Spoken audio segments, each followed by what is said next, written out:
Boiled egg omelette recipe. Virajpur में राखी नाम का एक व्यक्ति अंडों को उबालकर उसमें नमक और मिर्ची अच्छे से छिड़क कर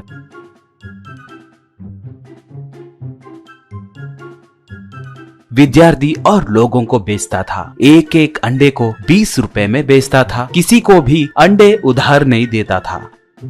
अगर कोई उसके बगल में दुकान खोलता तो राखी उससे कोई ना कोई झगड़ा करके या पड़ोस वालों से झगड़ा करवा के उस दुकान वाले को खाली करवाता था। ऊपर से वो एमएलए का आदमी होने के कारण लोग भी उसका कुछ नहीं कर पाते थे। एक बार राखी के पास छोटू नाम का एक आदमी आया।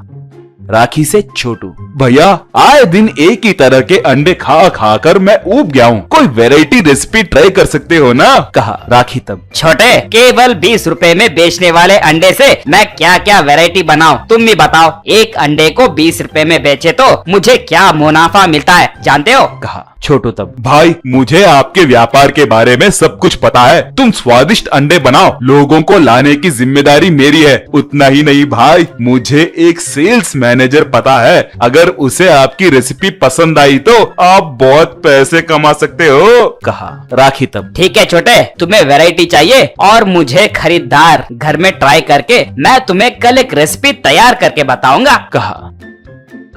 बाद में राखी घर जाकर रात भर जगकर तरह तरह के प्रयोग करके बॉइल्ड एग ऑमलेट रेसिपी का आविष्कार किया।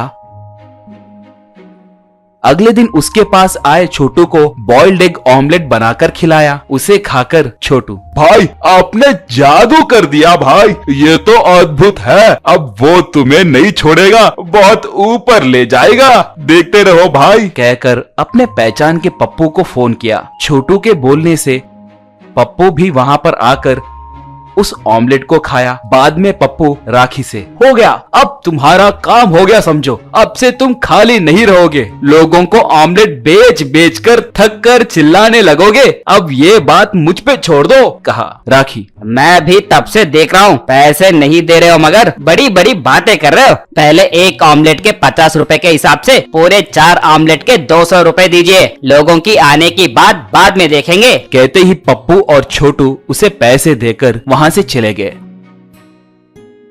अगले दिन से राखी के दुकान को शराबी लोग उमड़ कर आने लगे। एक एक शराबी आकर शराब में टुल होकर ऑमलेट पूछने लगे। थोड़े लोग तो उसे पैसे दिए बिना उससे झगड़ने भी लगे। ये देखकर उनसे परेशान होकर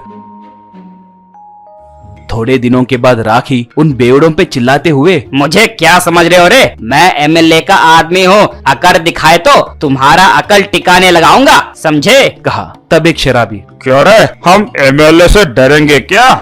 उसका दादा है तो भी हमें कुछ भी नहीं करेगा। जानते हो, वो आए तो भी हम उसे एक पैक पिलाएंगे। बाद में नशे में रोड नहीं डलवाने की सजा के तौर पे उसे गंदी नाले में डाल के लात मारेंगे। कहकर सब हंसकर वहां से चले गए।